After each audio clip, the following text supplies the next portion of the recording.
Subscribe now and press the bell icon. Never miss an update. पिछले हफ्ते कि मैं थोड़े नाल हर हफ्ते एक बार गल करूँगा इसलिए कि तुसी मैनू सोशल मीडिया ते बहुत सवाल करते हो, बहुत गल्लां दसदे हो और वो कदे 400 कदे 500 ਇਹੋ ਜਿਹੇ सवाल आ जाते हैं। मेरे वास्ते बह के कल्ले कल्ले का देना औखा हो जाता है। तो मैं अपने दफ्तर ਨੂੰ ਕਿਹਾ ਸੀ कि ये सोशल मीडिया ਦੇ ਵਿੱਚੋਂ ਤੁਸੀਂ ਦੇਖੋ ਜਿਹੜੇ किसी मुद्दे ते ज़्यादा तो ज़्यादा सवाल होण ਉਹ मुद्दे ਤੁਸੀਂ ਮੈਨੂੰ लिस्ट कर ਦਿਓ ਤੇ मैं ਉਹਦਾ जवाब दे दिया करांगा एक बार हफ्ते 'ਚ। तो पहली गल तो थोड़े ਜਿਹੜੇ बार आउंदी है गल कि सानू कोविड के बारे दसो कि की अपना हो रहा है, की कैसे चल रहा पंजाब दे विच। तुहानू पता है ये शुरुआत हुई सी जदों साडे NRI बाहरों आए से, उत्थों पहला नवा शहर दे विच फिर हुशियारपुर दे विच, उस तो बाद फिर ये हुई सी जब काबू आ गया सी कुछ हद तक। फिर साडे जिहड़े आए से इत्थों नंदेड़ साहब तो उत्थों जदों कोई तकरीबन 4200 का बंदे उत्थों आए से, 3000 तो उपर आए से राजस्थान जिहड़े साडे बंदे गए से उत्थे सरों वड्ढण वास्ते, और कुछ आए से इधरले पासियों अपने कोटा तो जो उत्थे अपने कोर्स वगैरह कर रहे से, उत्थों आगे से कोई 17-18 बंदे जिहड़े एज पॉजिटिव निकले। ਇਹਦੇ ਵਿੱਚੋਂ ਇਹ 4200 कुछ चों जिहड़े नंदेड़ तो आए तो महाराष्ट्र तो आए से 1250 बंदे पॉजिटिव निकले, तकरीबन 25% जिन्हां दे विचों। हुण ये बहुत चीज़ महाराष्ट्र दे विच बहुत फैली हुई है, और कोई जद गया सी मत्था टेकन हजूर साहब, नंदेड़ शहर है बहुत बड़ा, ਉਹਦੇ ਵਿੱਚ ਗਿਆ होना है, तो ये चीज़ां उत्थे हो गई। लेकिन अज खुशियां ने मैनू कहंदे कि उस नूं असीं कंट्रोल च लिया, लोग असीं क्वारंटीन कीते, उन्हां दी बड़ी टेस्टिंग की, उन्हां दा इलाज वगैरह किया, और बहुत हद तक एक कंट्रोल च आया हुआ है। इस वेले साडे खुशी इस गल दी है कि जिहड़े मैं तुहानूं दस्सिया सी एक बार कि जिहड़े जदों स्पाइक आई सी ना नंदेड़ तो महाराष्ट्र तो जिहड़े लोग आए से, वो चलिया गया सी 905 तक जिहड़े बंदे एकदम थोड़ी स्पाइक यही जी आई कि 905 के करीब पेशेंट थोड़े पॉजिटिव निकले ਉਹਦੇ 'ਚ। ਹੁਣ ਉਹ सारा कंट्रोल च आ गया। उन्हां विचों कई तो वापस उन्होंने इलाज होकर घर चले गए, थोड़े जे रह गए। अज मैं समा ਉਹਦੇ ਵਿੱਚੋਂ 17 ਬੰਦੇ से कपूरथला राणा गुरजीत जी ने ਉੱਥੋਂ ਉਹਨਾਂ ਨੂੰ ਹਸਪੀਟਲ ਤੋਂ ਲੈ ਕੇ ਉਹਨਾਂ ਨੂੰ ਵਿਦਾ ਆਪਣੇ ਪਿੰਡਾਂ ਨੂੰ ਕੀਤਾ, ਉਹ ਠੀਕ ਹੋ ਰਹੇ ਨੇ ਉੱਥੇ।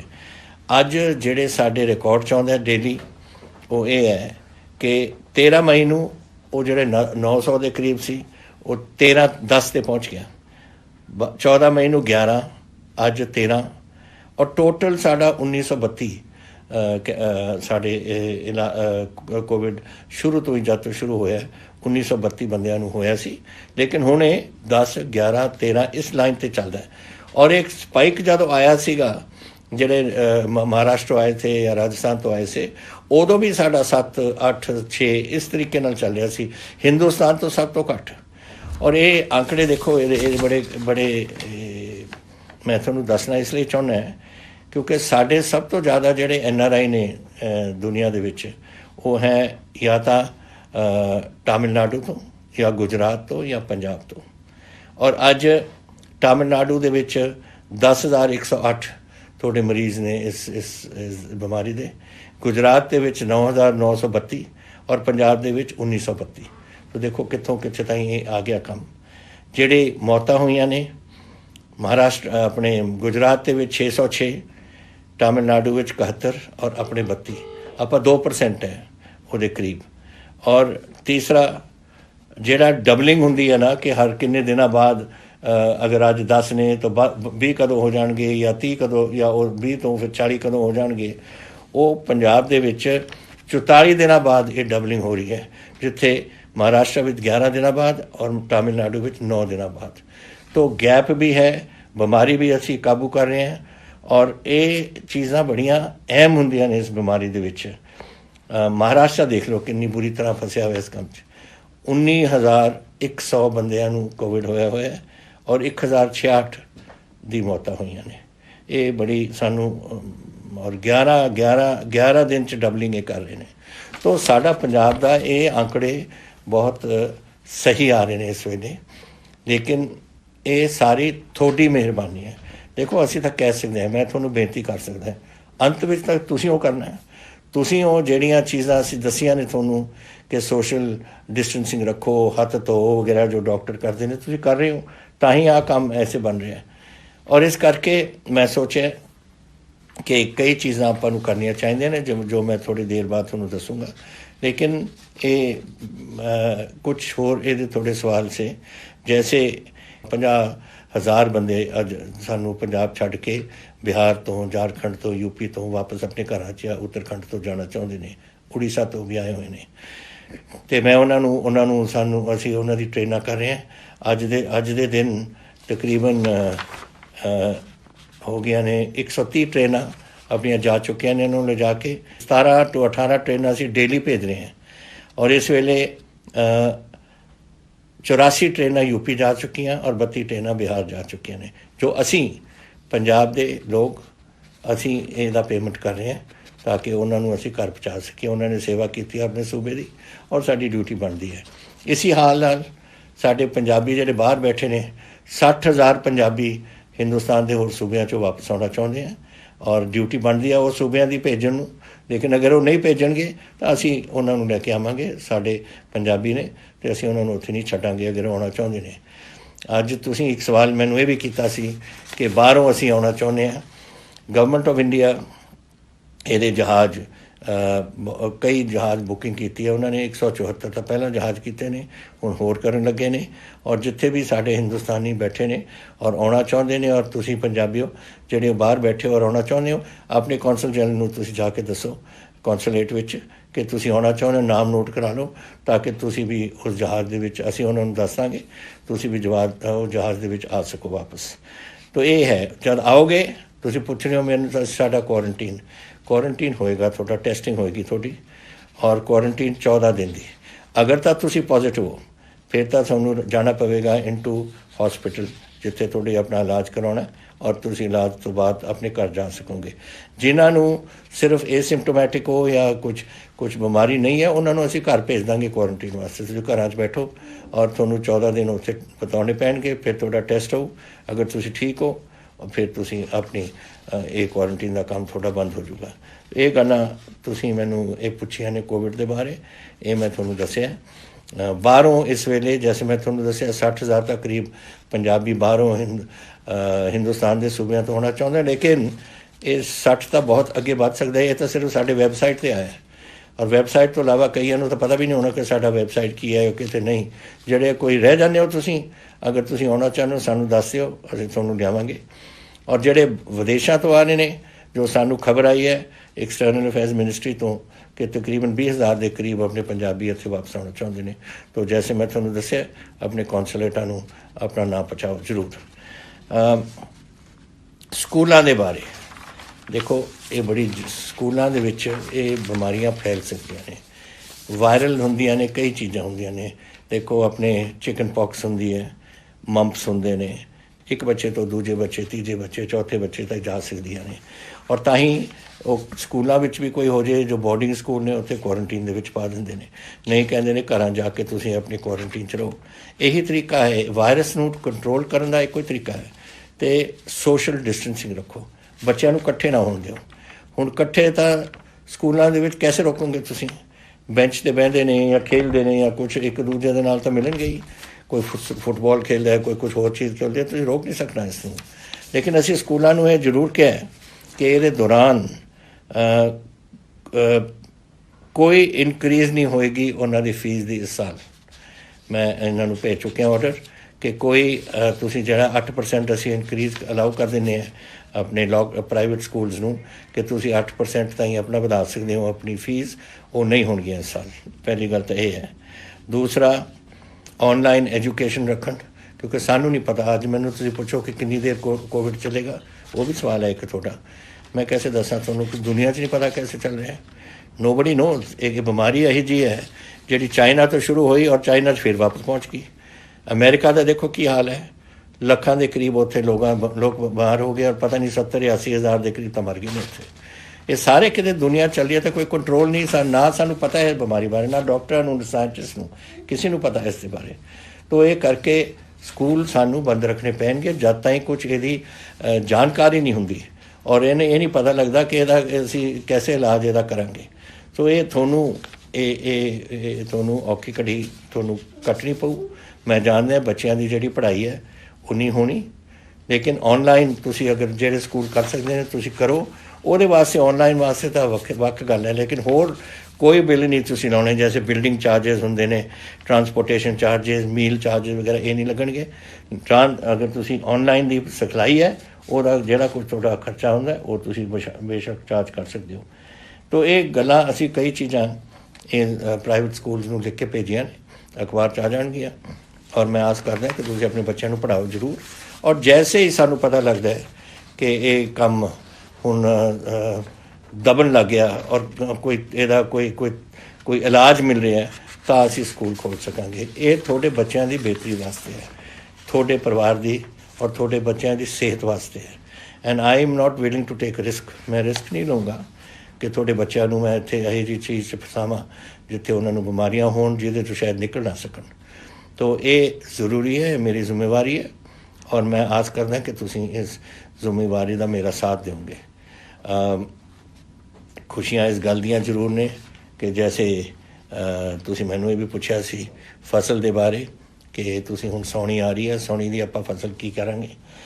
ਪਹਿਲਾ ਗੱਲ ਤਾਂ ਇਹ ਹੈ ਵਧਾਈ ਤੁਹਾਨੂੰ ਕਿ 123 ਲੱਖ ਟਨ ਆਪਣੀ ਕਣਕ ਆ ਚੁੱਕੀ ਹੈ ਔਰ ਦਿਨ ਪਰ ਦਿਨ 1 ਲੱਖ ਸਵਾ ਲੱਖ ਡੇਲੀ ਆ ਰਹੀ ਹੈ। ਦੇਖਦੇ ਹਾਂ ਕਿੱਥੇ ਤਾਈਂ ਪਹੁੰਚਦੀ ਹੈ, ਲੇਕਿਨ ਇਹ ਕਿਸਾਨਾਂ ਦੀ ਹਿੰਮਤ ਹੈ, ਤੁਹਾਡੇ ਸਾਰਿਆਂ ਦੀ ਹਿੰਮਤ ਹੈ ਜਿਨ੍ਹਾਂ ਦੇ ਕਰਕੇ ਹੋਇਆ। ਤੁਸੀਂ ਮੈਨੂੰ ਫਿਰ ਪੁੱਛਿਆ ਸੀ ਕਿ ਸਾਉਣੀ ਦੇ ਬਾਰੇ ਕਿ ਅਸੀਂ 1 ਜੂਨ ਤੋਂ ਸ਼ੁਰੂ ਕਰਨਾ ਚਾਹੁੰਦੇ ਹਾਂ। 1 ਜੂਨ ਤੋਂ ਤੁਸੀਂ ਕਰੋਗੇ ਨਾ ਝੋਨੇ ਨੂੰ ਸ਼ੁਰੂ, ਉਹ ਤਾਂ ਅਗਸਤ ਦੀ ਅਖੀਰ ਦੇ ਪਹਿਲੇ ਹਫ਼ਤੇ ਸਪਟੈਂਬਰ ਦੇ ਵਿੱਚ ਪੱਕ ਜੂਗੀ। ਤੁਸੀਂ ਕੱਟੋਗੇ ਕੈਸੇ, ਵੱਢੋਗੇ ਕੈਸੇ, ਉਹਦੀ ਮੋਇਸਚਰ ਲੈਵਲ ਇੰਨੀ ਹਾਈ ਹੋ ਜਾਣੀ। ਇਸ ਕਰਕੇ ਇਹ ਨਾ ਤੁਸੀਂ ਗਲਤੀ ਕਰ ਬੈਠਣਾ। ਅਸੀਂ 10 ਤਰੀਕ ਤੁਹਾਨੂੰ ਦਿੱਤੀ ਹੈ, ਅਗਰ ਤੁਸੀਂ 1 ਜੂਨ ਤੋਂ ਲਿਆਉਂਦੇ ਹੋ ਤਾਂ ਤੁਹਾਡੀ 25 ਅਗਸਤ ਤਾਈਂ ਪੱਕ ਜਾਣੀ ਹੈ, ਜਦ ਸਭ ਤੋਂ ਜ਼ਿਆਦਾ ਬਾਰਿਸ਼ ਉਦੋਂ ਹੁੰਦੀ ਹੈ। ਕਿ ਇਹਦਾ ਫਾਇਦਾ ਕੀ ਹੈ ਦੱਸੋ ਪਹਿਲਾਂ ਸ਼ੁਰੂ ਕਰਨ ਤੋਂ। ਤਾਂ ਤੁਸੀਂ ਇਹ ਮੇਰੀ ਗੱਲ ਮੰਨੋ, 10 ਜੂਨ ਠੀਕ ਟਾਈਮ ਹੈ। ਉਹ ਫਿਰ ਸਪਟੈਂਬਰ ਵਿਚਾਲੇ ਜਾ ਕੇ ਇਹ ਪੱਕੂਗੀ, ਉਦੋਂ ਤੁਸੀਂ ਇਸ ਨੂੰ ਵਾਢੀ 'ਚ ਲੱਗ ਸਕਦੀ ਹੈ ਔਰ ਮੰਡੀ 'ਚ ਆ ਸਕਦੀ ਹੈ। ਤਾਂ ਇਹ ਗੱਲ ਮੈਂ ਤੁਹਾਨੂੰ ਇਹ ਦੱਸਣਾ ਚਾਹੁੰਦਾ ਸੀ। ਹੋਰ ਥੋੜ੍ਹੇ ਸਵਾਲ ਸੇ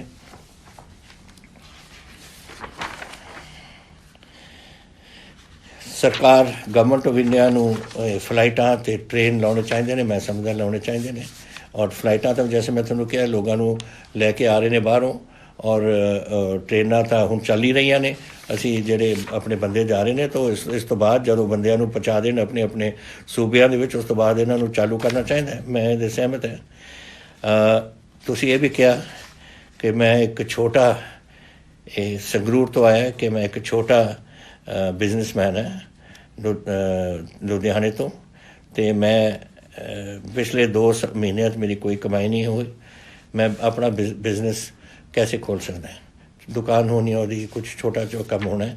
ਅਸੀਂ ਇਹਦਾ ਅਗਲੇ 2 ਦਿਨਾਂ ਦੇ ਵਿੱਚ ਤੁਹਾਨੂੰ ਪੂਰਾ ਇਹਦਾ ਕੱਢ ਕੇ ਦੇਵਾਂਗੇ। ਅਸੀਂ ਵੱਧ ਤੋਂ ਵੱਧ ਤੁਹਾਡੇ ਛੋਟੇ ਬਿਜ਼ਨਸਿਸ ਜਿਹੜੀਆਂ ਨੇ, ਤੁਹਾਡੇ ਦੁਕਾਨਾਂ ਨੇ, ਉਹ 18 ਤਰੀਕ ਨੂੰ ਤੁਹਾਨੂੰ ਪਤਾ ਹੈ ਸਾਡਾ ਲੋਕਡਾਊਨ ਇਹ ਪਹਿਲਾ ਨੰਬਰ 3 ਲੋਕਡਾਊਨ ਖਤਮ ਹੋ ਰਿਹਾ ਔਰ ਉਸ ਤੋਂ ਬਾਅਦ ਆਪਾਂ ਨੇ ਫੈਸਲਾ ਕਰਨਾ ਚੌਥੇ ਲੋਕਡਾਊਨ ਦਾ।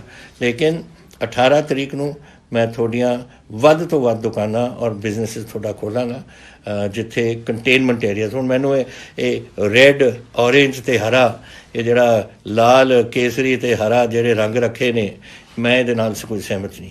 ਮੈਂ ਪ੍ਰਾਈਮ ਮਿਨਿਸਟਰ ਸਾਹਿਬ ਨੂੰ ਵੀ ਕਿਹਾ ਸੀ ਉਸ ਦਿਨ ਬੋਲਦੇ ਹੋਏ ਕਿ ਇਹ ਗੱਲਾਂ ਮੈਨੂੰ ਨਹੀਂ ਪਤਾ, ਇਹ ਸਾਨੂੰ ਪਤਾ ਹੈ ਪੰਜਾਬ ਦੇ ਵਿੱਚ ਕੀ ਹਾਲਾਤ ਨੇ, ਜਾਂ ਚੀਫ ਮਿਨਿਸਟਰ ਹੋਰ ਸੂਬਿਆਂ ਨੂੰ ਪਤਾ ਹੈ। ਸਾਨੂੰ ਸਾਡੇ 'ਤੇ ਛੱਡੋ ਕਿ ਅਸੀਂ ਕੀ ਕਰਾਂਗੇ। ਅਤੇ ਅਸੀਂ ਹੁਣ ਰੱਖਾਂਗੇ ਕਨਫਾਈਨਮੈਂਟ ਜ਼ੋਨ ਜਾਂ non confinement zone. Confinement zone ਦੇ ਜਿੱਥੇ ਬਿਮਾਰੀ ਆ ਉੱਥੇ ਮੁਹੱਲੇ ਨੂੰ ਸੀਲ ਆਫ ਕਰਕੇ ਬਾਕੀ ਸ਼ਹਿਰ ਮੇਰੇ ਖੋਲ੍ਹਣ ਦਾ ਪੂਰਾ ਇਰਾਦਾ ਹੈ ਔਰ 18 ਤਰੀਕ ਨੂੰ ਅਸੀਂ ਇਹ ਕਰਾਂਗੇ ਤਾਂ ਕਿ ਤੁਸੀਂ ਆਪਣੇ ਬਿਜ਼ਨਸਿਸ ਉੱਥੇ ਚਲਾ ਸਕੋ। ਮੈਨੂੰ ਅਫਸੋਸ ਹੈ ਕਿ ਤੁਹਾਡਾ ਨੁਕਸਾਨ ਹੋਇਆ, ਲੇਕਿਨ ਕਰੀਏ ਕੀ, ਇਹ ਤਾਂ ਸਾਡੇ ਸਾਰਿਆਂ ਦੇ ਹੱਥ ਤੋਂ ਬਾਹਰ ਸੀ ਗੱਲ। ਔਰ ਅਸੀਂ ਪਹਿਲਾਂ ਮੇਰੇ ਵਾਸਤੇ ਪੰਜਾਬੀਆਂ ਦੀ ਜਾਨ ਦਾ ਖਤਰਾ ਸੀ, ਉਹ ਦੂਰ ਕਰਨਾ ਸੀ, ਤੁਹਾਡੀ ਜਾਨਾਂ ਬਚਾਉਣੀਆਂ ਸੀ, ਤੁਹਾਡੇ ਇਹ ਪਰਿਵਾਰਾਂ ਨੂੰ ਇਸ ਬਿਮਾਰੀ ਤੋਂ ਦੂਰ ਰੱਖਣਾ ਸੀ। ਇਹ ਮੇਰਾ ਪਹਿਲਾ ਸੀ। ਉਸ ਤੋਂ ਬਾਅਦ ਸੀ ਬਿਜ਼ਨਸ, ਇੰਡਸਟਰੀ ਵਗੈਰਾ। ਲੇਕਿਨ ਹੁਣ ਸਮੇਂ ਆ ਗਿਆ क्योंकि मैनू पता है कई लोग तो जो दुकाना तो कमाते ने वही खाते हैं, तो इस तरीके नाल 2 हफ्ते 2 महीने तो बहुत लंबा हो जाता है अरसा। तो इस करके ਇਹਦਾ ਅਸੀਂ 18 ਤਰੀਕ ਨੂੰ ਐਲਾਨ ਕਰਾਂਗੇ ਤਾਂ ਕਿ ਤੁਸੀਂ ਆਪਣੇ ਵੀ ਉੱਥੇ ਕੰਮ ਚਲਾ ਸਕੋ। ਲੌਂਗ ਟਰਮ ਇਫੈਕਟ ਤੁਸੀਂ ਪੁੱਛਿਆ, ਇਹ ਜਲੰਧਰ ਤੋਂ ਆਇਆ ਹੈ ਰਿਸ਼ੀ ਮਲਹੋਤਰਾ ਜੀ ਦਾ ਸਵਾਲ ਕਿ ਲੌਂਗ ਟਰਮ ਇਫੈਕਟ ਕੋਵਿਡ ਦਾ ਸਾਡੇ 'ਤੇ ਕੀ ਹੈ। ਮੈਂ ਦੇਖੋ ਇਹ ਇੱਕ ਬਿਮਾਰੀ ਹੈ, ਹਰ ਬਿਮਾਰੀ ਤੋਂ ਜਿਹੜਾ ਲੰਘ ਜਾਂਦਾ ਹੈ ਉਹ ਫਿਰ ਠੀਕ ਹੋ ਜਾਂਦਾ ਹੈ, ਠੀਕ ਹੋ ਜਾਂਦਾ ਹੈ ਤਾਂ ਸਿਹਤ ਠੀਕ ਹੋ ਜਾਂਦੀ ਹੈ। ਔਰ ਵਾਹਿਗੁਰੂ ਕਰੇ ਇਹ ਬਿਮਾਰੀ ਕੋਈ ਲੌਂਗ ਟਰਮ ਕੋਈ ਅਸਰ ਨਾ ਪਵੇ ਕਿਸੇ 'ਤੇ, ਤੁਸੀਂ ਠੀਕ ਹੋ ਜਾਓਗੇ। ਜੋ ਪਤਾ ਲੱਗ ਰਿਹਾ ਜੋ ਇੱਥੇ ਦੇ ਪੰਜਾਬ ਦੇ ਵਿੱਚ ਵੀ ਅੱਜ ਵੀ ਮੈਂ ਗੱਲ ਕਰ ਰਿਹਾ ਸੀ ਕਪੂਰਥਲੇ 'ਚ 17 ਬੰਦੇ ਜਿਹੜੇ ਕੋਵਿਡ ਤੋਂ ਹੁਣ ਠੀਕ ਹੋਏ ਨੇ, ਉਹ ਕਹਿੰਦੇ ਸੀ ਅਸੀਂ ਚੜ੍ਹਦੀ ਕਲਾ 'ਚ ਹਾਂ, ਅਸੀਂ ਬੜੇ ਤਕੜੇ ਹਾਂ, ਸਭ ਕੁਝ ਠੀਕ ਹੈ। ਔਰ ਮੇਰਾ ਖਿਆਲ ਇੱਕ ਵਾਰ ਤੁਸੀਂ ਤੁਹਾਡੀ ਸਿਹਤ ਠੀਕ ਹੋ ਜਾਏ ਇਹ ਬਿਮਾਰੀ ਤੋਂ ਬਾਅਦ ਬਿਲਕੁਲ ਤੁਸੀਂ ਠੀਕ ਰਹੋਗੇ, ਤਾਂ ਤੁਹਾਨੂੰ ਫਿਕਰ ਕਰਨ ਦੀ ਲੋੜ ਨਹੀਂ। ਔਰ ਤੁਸੀਂ ਬਸ ਤਗੜੇ ਤਰੀਕੇ ਨਾਲ ਫਿਰ ਜਿਹੜਾ ਕੰਮ ਚੱਲਿਆ ਹੋਇਆ ਉਸ 'ਤੇ ਲੱਗੋ।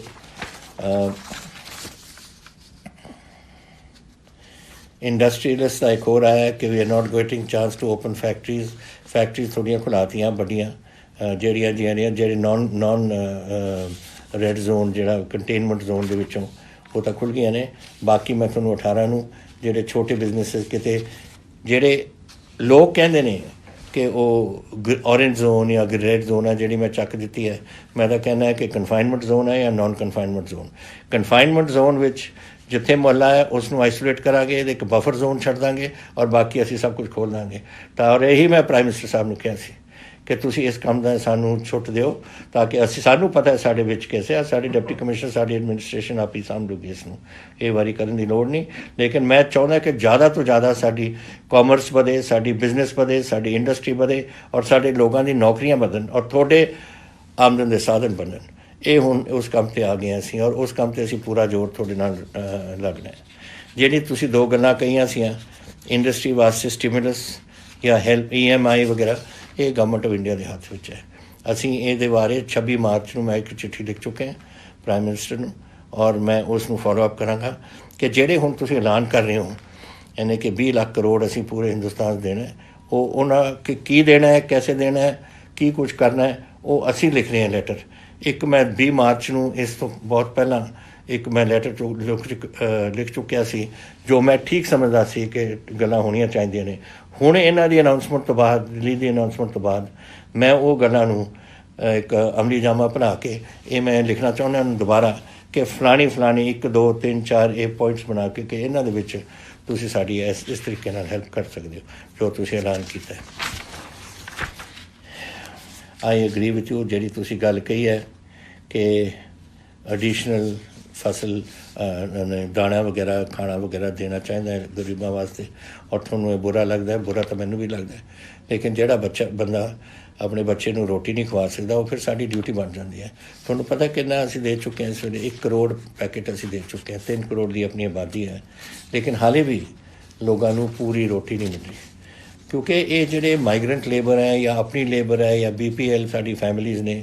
ਹੁਣ ਮਾਈਗਰੈਂਟ ਲੇਬਰ ਤਾਂ 13 ਲੱਖ ਬੈਠੀ ਹੈ, ਉਹ ਜਦੋਂ ਉਹਨਾਂ ਨੂੰ ਕੋਈ ਨੌਕਰੀ ਨਾ ਮਿਲੇ ਤਾਂ ਫਿਰ ਉਹ ਵਿਚਾਰੇ ਰੋਟੀ ਖਾਣਗੇ ਕਿੱਥੋਂ, ਤਾਂ ਦਿਹਾੜੀਦਾਰ ਨੇ ਸਾਰੇ। ਇਸ ਕਰਕੇ ਸਾਨੂੰ ਰੋਟੀ ਦੇਣੀ ਪੈ ਰਹੀ ਔਰ ਚੱਲ ਰਹੀ ਹੈ ਇਸ ਵੇਲੇ, ਬੰਦ ਨਹੀਂ ਹੋ ਰਹੀ, ਅਸੀਂ ਬੰਦ ਨਹੀਂ ਕਰਾਂਗੇ। ਅਸੀਂ ਜਿਹੜਾ ਭੁੱਖਾ, ਮੈਂ ਪਹਿਲਾਂ ਕਿਹਾ ਇੱਕ ਵਾਰ ਪੰਜਾਬ ਦੇ ਵਿੱਚ ਅਸੀਂ ਕਿਸੇ ਨੂੰ ਭੁੱਖੇ ਸੌਣ ਨਹੀਂ ਦੇਣਾ ਔਰ ਇਹੀ ਗੱਲ 'ਤੇ ਅਸੀਂ ਜੋ ਕੁਝ ਲੋੜ ਹੈ ਸਾਨੂੰ ਇਹ ਗਰੀਬਾਂ ਦੀ ਮਦਦ ਕਰਨ ਵਾਸਤੇ ਇਹ ਸਾਡੀ ਸਾਰਿਆਂ ਦੀ ਡਿਊਟੀ ਬਣਦੀ ਹੈ ਔਰ ਸਰਕਾਰ ਦੀ ਡਿਊਟੀ ਬਣਦੀ ਹੈ ਕਿ ਉਹਨਾਂ ਨੂੰ ਅਸੀਂ ਪੂਰਾ ਉਹਨਾਂ ਦਾ ਰਾਸ਼ਨ ਪਾਣੀ ਸਾਰਾ ਦੇ ਸਕੀਏ। ਤੁਸੀਂ ਫਿਰ ਕਿਹਾ ਸੀ ਕਿ ਪੰਜਾਬ ਟਰਾਂਸਪੋਰਟ ਕਦੋਂ ਰਿਜ਼ਿਊਮ ਹੋ ਜਾਏਗੀ, ਇਹ ਮੈਂ ਤੁਹਾਨੂੰ ਦੱਸਦਾ 18 ਤਰੀਕ ਤੋਂ ਅਸੀਂ ਇਹਨੂੰ ਰਿਜ਼ਿਊਮ ਕਰਾਂਗੇ ਜਿੱਦਾਂ ਇਹ ਕੋਵਿਡ ਪਹਿਲਾਂ ਹੋਏਗਾ। ਹੁਣ ਮੈਂ ਕੋਵਿਡ ਦੇ ਬਾਰੇ ਤੁਹਾਨੂੰ ਇੱਕ ਗੱਲ ਦੱਸਣਾ ਚਾਹੁੰਦਾ ਕਿ 18 ਤਰੀਕ ਨੂੰ ਇਹ ਜਿਹੜਾ ਲੋਕਡਾਊਨ ਸੀ ਨੰਬਰ 3 ਲੋਕਡਾਊਨ ਇਹ ਬੰਦ ਹੋਣਾ। ਪਤਾ ਨਹੀਂ government of India Ki announce ਕਰ ਰਹੀ ਹੈ ਜਾਂ ਨਹੀਂ ਅਨਾਊਂਸ ਕਰ ਰਹੀ, ਲੇਕਿਨ ਮੈਂ ਇਸ ਗੱਲ ਨੂੰ ਅੱਗੇ ਲੈ ਕੇ ਜਾਵਾਂਗਾ। ਮੈਂ ਕਰਫਿਊ ਹਟਾ ਦੇਣੀ ਹੈ, ਕੋਈ ਕਰਫਿਊ ਨਹੀਂ ਹੋਏਗਾ ਪੰਜਾਬ 'ਚ 18 ਤਰੀਕ ਤੋਂ, ਲੇਕਿਨ ਲੋਕਡਾਊਨ ਅਸੀਂ ਰੱਖਾਂਗੇ। ਇਹ ਤੁਹਾਡੀ ਹਿੰਮਤ ਔਰ ਇਹ ਲੋਕਡਾਊਨ ਦਾ ਹੈ ਕਿ ਸਾਡੇ ਪੰਜਾਬ ਅੱਜ ਬਚਿਆ ਹੋਇਆ ਹੈ। ਅੱਜ ਹੁਣ ਜਿਹੜੇ ਦੇਖੋ ਅਗਰ 60,000 ਲੋਕ ਬਾਹਰੋਂ ਆ ਜਾਣ ਅਤੇ 20 ਲੱਖ ਵਿਦੇਸ਼ਾਂ ਤੋਂ ਆ ਜਾਣ ਅਤੇ ਸਾਨੂੰ ਉਹਦਾ ਧਿਆਨ ਰੱਖਣਾ ਪਊ। ਅਸੀਂ ਉਹਨਾਂ ਨੂੰ ਕੁਆਰੰਟੀਨ 'ਚ ਪਾਵਾਂਗੇ ਸਾਰਿਆਂ ਨੂੰ, ਲੇਕਿਨ ਫਿਰ ਵੀ ਕੁਝ ਘੁੰਮਦੇ ਨੇ ਉਦੋਂ ਜਦ ਅਸੀਂ ਆਉਂਦੇ ਨੇ ਉਦੋਂ ਤਾਂ ਲੱਗਦੇ ਨੇ ਪੋਜ਼ੀਟਿਵ, ਹਫ਼ਤੇ ਬਾਅਦ 10 ਦਿਨ ਬਾਅਦ ਫਿਰ ਉਹਨਾਂ ਨੂੰ ਕੋਈ ਬਿਮਾਰੀ ਲੱਗ ਜਾਂਦੀ ਹੈ, ਕਿਉਂਕਿ ਬਿਮਾਰੀ 5ਵੇਂ ਔਰ 7ਵੇਂ ਦਿਨ ਦੇ ਦਰਮਿਆਨ ਇਹ ਦਿਖਦੀ ਹੈ। ਜਿਹਨੂੰ ਲੱਗ ਜਾਂਦੀ ਹੈ ਪਹਿਲੇ ਦਿਨ ਤਾਂ ਠੀਕ ਹੁੰਦਾ, ਤਾਂ ਜਦ ਪਾਲਮ ਆ ਜਾਏ ਉਦੋਂ ਤਾਂ ਠੀਕ ਲੱਗਦਾ, ਉਦੋਂ ਟੈਸਟ ਵੀ ਕਲੀਅਰ ਹੋਣਗੇ, ਲੇਕਿਨ ਹਫ਼ਤੇ 10 ਦਿਨ ਬਾਅਦ ਫਿਰ ਹੋ ਸਕਦਾ, ਫਿਰ ਕੀ ਕਰਾਂਗੇ। ਤੋ ਇਸ ਕਰਕੇ ਸਾਨੂੰ ਲੋਕਡਾਊਨ ਰੱਖਣਾ ਪਊ ਜਦ ਤੱਕ ਸਾਰੇ ਪੰਜਾਬੀ ਘਰ ਨਹੀਂ ਆਉਂਦੇ। ਲੇਕਿਨ ਮੈਂ ਉਹਦੇ 'ਚ ਰਾਹਤ ਬੜੀ ਦੇਵਾਂਗਾ, ਮੈਂ ਰਾਹਤ ਦੇਵਾਂਗਾ, ਲੇਕਿਨ ਤੁਸੀਂ ਮੇਰਾ ਹੁਣ ਸਾਥ ਤੁਹਾਨੂੰ ਦੇਣਾ ਪਊ। ਦੇਖੋ ਮੈਂ ਨਹੀਂ ਚਾਹੁੰਦਾ ਕਿ ਇਹ ਬਿਮਾਰੀ ਜ਼ਿਆਦਾ ਫੈਲੇ ਇੱਥੇ, ਔਰ ਤੁਸੀਂ ਵੀ ਤੰਗੀ ਇਹ ਜਿਹੜੀ ਲੋਕਡਾਊਨ ਦੀ ਹੁੰਦੀ ਹੈ ਇਹ ਲੋਕਾਂ ਨੂੰ ਤੰਗ ਕਰਨ ਦੀ ਉਹ ਗੱਲ ਹੈ, ਲੇਕਿਨ ਇਹ ਤੁਹਾਡੀ ਸਿਹਤ ਵਾਸਤੇ ਹੈ। ਔਰ ਤੁਸੀਂ ਮੇਰਾ ਸਾਥ ਦਿੱਤਾ, ਮੈਂ ਤੁਹਾਨੂੰ ਬੇਨਤੀ ਕੀਤੀ ਸੀ ਔਰ 2 ਮਹੀਨੇ ਤੁਸੀਂ ਮੇਰਾ ਸਾਥ ਦੇ ਕੇ ਆਪਾਂ ਪੰਜਾਬ ਬਚਾ ਲਿਆ। ਹੁਣ ਮੇਰੀ ਇੱਕ ਤੁਹਾਨੂੰ ਬੇਨਤੀ ਹੋ ਰਿਹਾ ਕਿ ਮੈਂ 31 ਮਈ ਤਾਈਂ ਇਸ ਨੂੰ ਫਿਰ ਲੈ ਕੇ ਜਾਊਂਗਾ, ਬੜੀ ਰਾਹਤ ਮਿਲੇਗੀ ਉਹਦੇ 'ਚ, ਲੇਕਿਨ ਤੁਸੀਂ ਮੇਰਾ ਸਾਥ ਦੇਣਾ ਤਾਂ ਕਿ ਇਹ ਹੋਰ ਫੈਲੇ ਨਾ। ਇਹ ਜਿਹੜੇ ਲੋਕ ਆਉਣਗੇ 60,000 ਇੱਕ ਔਰ 20,000 ਹੋਰ 80,000 ਹੋਰ ਲੋਕ ਪੰਜਾਬ ਦੇ ਵਿੱਚ ਆਉਣਗੇ, ਅਗਰ ਇਹ ਲਿਆਉਣਗੇ ਇਸ ਨੇ ਥੋੜ੍ਹਾ ਕੰਟਰੋਲ ਆਪਾਂ ਨੂੰ ਰੱਖਣਾ ਪਊ। ਔਰ ਵਾਹਿਗੁਰੂ ਕਰੇ 31 ਮਾਰਚ ਤਾਈਂ ਆਪਾਂ ਨੂੰ ਫਿਰ ਅੱਗੇ ਜਾਣ ਦੀ ਲੋੜ ਨਾ ਪਵੇ, ਅਗਰ ਆਪਾਂ ਕੰਟਰੋਲ ਕਰ ਸਕੀਏ। ਔਰ ਕੰਟਰੋਲ ਕਰਨਾ ਔਰ ਇਹਦਾ ਸੰਭਾਲ ਕਰਨੀ ਇਹ ਤੁਹਾਡੇ ਹੱਥ ਦੇ ਵਿੱਚ ਹੈ। ਤਾਂ ਮੈਂ ਆਸ ਕਰਦਾ ਕਿ ਤੁਸੀਂ ਮੇਰੀ ਗੱਲ ਫੇਰ ਮੰਨੋਗੇ ਇੱਕ ਵਾਰ, ਔਰ ਆਪਾਂ ਆਪਣੇ ਪੰਜਾਬ ਨੂੰ ਇਸ ਬਿਮਾਰੀ ਤੋਂ ਕੱਢੀਏ ਔਰ ਆਪਾਂ ਉਸ ਨੂੰ ਬਚਾਈਏ। ਇੱਕ ਸਵਾਲ ਤੁਸੀਂ ਕੀਤਾ ਸੀ ਕਿ ਗਵਰਨਮੈਂਟ ਦੇ ਵਿੱਚ ਤੁਸੀਂ ਰਿਕਰੂਟਮੈਂਟ ਕਰੋਗੇ ਜਾਂ ਨਹੀਂ।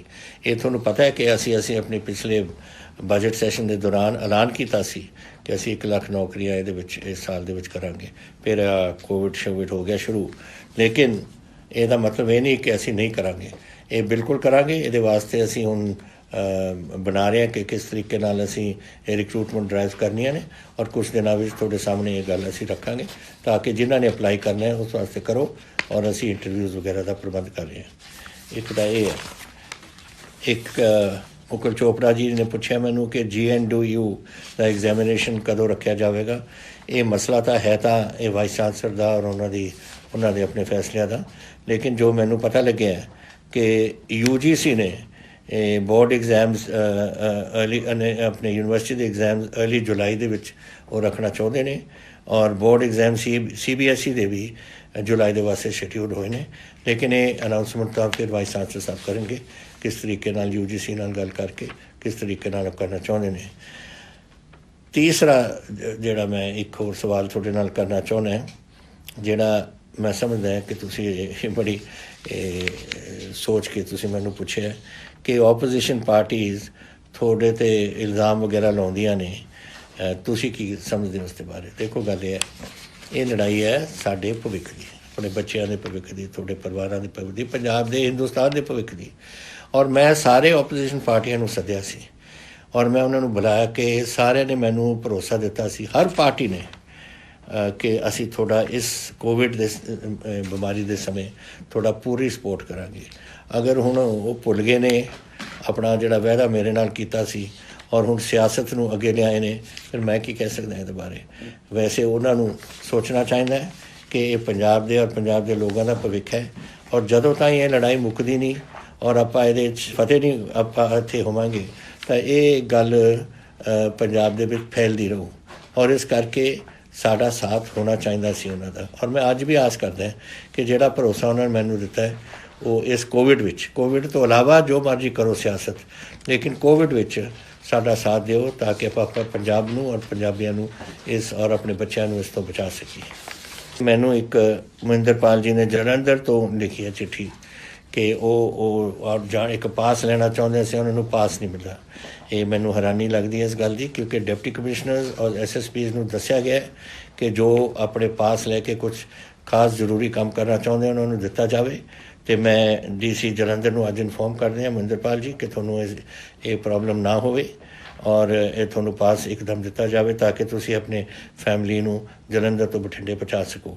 ਇਹ ਔਰ ਬਾਕੀ ਡਿਪਟੀ ਕਮਿਸ਼ਨਰ ਵੀ ਦੱਸ ਰਹੇ ਕਿ ਜੋ ਇਹ ਜੀ ਕੋਈ ਹੁੰਦੇ ਨੇ ਮੰਗਾਂ ਹੁੰਦੀਆਂ ਨੇ ਇਹ ਉਹਨਾਂ ਨੂੰ ਪੂਰੀਆਂ ਕਰਨੀਆਂ ਚਾਹੀਦੀਆਂ ਨੇ। ਉਹ ਅੱਜ ਮੈਂ ਉਹਨਾਂ ਨੂੰ ਇਹ ਭੇਜ ਰਿਹਾ। ਔਰ ਅਖੀਰ ਵਿੱਚ ਇੱਕੋ ਹੀ ਗੱਲ ਰਹਿ ਗਈ ਕਰਨ ਨੂੰ, ਔਰ ਉਹ ਹੈ ਤੁਹਾਡਾ ਧੰਨਵਾਦ ਕਰਨਾ। ਦੇਖੋ ਜਿਸ ਤਰੀਕੇ ਨਾਲ ਤੁਸੀਂ CM ਰਿਲੀਫ ਫੰਡ ਵਾਸਤੇ ਪੈਸੇ ਭੇਜੇ ਨੇ, ਮੈਂ ਆਸ ਨਹੀਂ ਕਰਦਾ ਸੀ ਕਿ ਇਸ ਤਰੀਕੇ ਨਾਲ ਪੈਸੇ ਪਹੁੰਚਣਗੇ। ਬਹੁਤ ਪੈਸੇ ਪਹੁੰਚੇ ਨੇ। ਉਹਦੀ ਪਹਿਲੀ ਪੇਮੈਂਟ ਸ਼ਾਇਦ ਤੁਹਾਨੂੰ ਪਤਾ ਲੱਗਿਆ ਹੋਣਾ ਕਿ ਅਸੀਂ ਕੀਤੀ ਸੀ। ਜਿਹੜੇ 2 ਸਾਡੇ ਮੁਲਾਜ਼ਮ ਇਸ ਉਹਨਾਂ ਦੀ ਮੌਤਾਂ ਹੋ ਗਈਆਂ। ਇੱਕ ਤਾਂ DSP ਸੀਗੇ ਲੁਧਿਆਣੇ ਤੋਂ, ਔਰ ਦੂਸਰੇ ਸੇ ਰੈਵਨਿਊ ਮਹਿਕਮੇ ਤੋਂ ਇੱਕ ਕਾਨੂੰਗੋ ਸੇ। ਉਹਨਾਂ ਦੋਨਾਂ ਨੂੰ ਅਸੀਂ ਇਹਦੀ ਜੋ ਦੇਣਾ ਸੀਗਾ ਉਹਨਾਂ ਨੂੰ ਰਿਲੀਫ ਵਗੈਰਾ ਉਹਨਾਂ ਦੇ ਪਰਿਵਾਰਾਂ ਨੂੰ ਅਸੀਂ ਦਿੱਤੀ ਹੈ। ਔਰ ਸਾਡੇ ਕੋਲ ਬਹੁਤ ਪੈਸੇ ਪਏ ਨੇ ਇਸ ਵੇਲੇ। ਕੋਈ ਇਹਦੀ ਤੰਗੀ ਨਹੀਂ, ਕੋਈ ਪ੍ਰੋਬਲਮ ਨਹੀਂ ਸਾਨੂੰ ਆਉਣੀ। ਲੇਕਿਨ ਧੰਨਵਾਦ ਤੁਹਾਡਾ, ਕਿਉਂਕਿ ਤੁਸੀਂ ਅਮਾਊਂਟਸ ਕੋਈ ਵੀ ਹੋਵੇ, ਤੁਸੀਂ ਆਪਣੇ ਦਿਲੋਂ ਆਪਣੇ ਪਿਆਰ ਨਾਲ ਇਹ ਭੇਜਿਆ ਆਪਣੇ ਪੰਜਾਬ ਵਾਸਤੇ। ਤਾਂ ਮੈਂ ਦਿਲੋਂ ਤੁਹਾਡਾ ਸਾਰਾ ਸ਼ੁਕਰਗੁਜ਼ਾਰ ਹਾਂ। ਅਤੇ ਮੇਰੇ ਵੀਰੋ ਭੈਣੋ, ਕੋਈ ਇਹੋ ਜਿਹੇ ਸਵਾਲ ਹੋਣ, ਕੋਈ ਗੱਲਾਂ ਹੋਣ ਜੋ ਤੁਹਾਡੇ ਮਨ 'ਚ ਨੇ, ਜੋ ਤੁਸੀਂ ਮੈਨੂੰ ਪੁੱਛਣਾ ਚਾਹੁੰਦੇ ਹੋ, ਮੈਂ ਤੁਹਾਨੂੰ ਦੱਸਿਆ ਹਰ ਹਫ਼ਤੇ ਮੈਂ ਇੱਕ ਦਿਨ ਇਹ ਤੁਹਾਡੇ ਨਾਲ ਇਹ ਗੱਲ ਕਰਿਆ ਕਰਾਂਗਾ। ਜ਼ਰੂਰ ਮੈਨੂੰ ਲਿਖ ਕੇ ਭੇਜੋ ਔਰ ਮੈਂ ਕੋਸ਼ਿਸ਼ ਕਰੂੰਗਾ ਕਿ ਸਾਰੀਆਂ ਗੱਲਾਂ ਦਾ ਤੁਹਾਨੂੰ ਜਵਾਬ ਦੇਵਾਂ। ਬਹੁਤ ਧੰਨਵਾਦ ਤੁਹਾਡਾ ਸਾਰਿਆਂ ਦਾ। Subscribe now and press the bell icon. Never miss an update.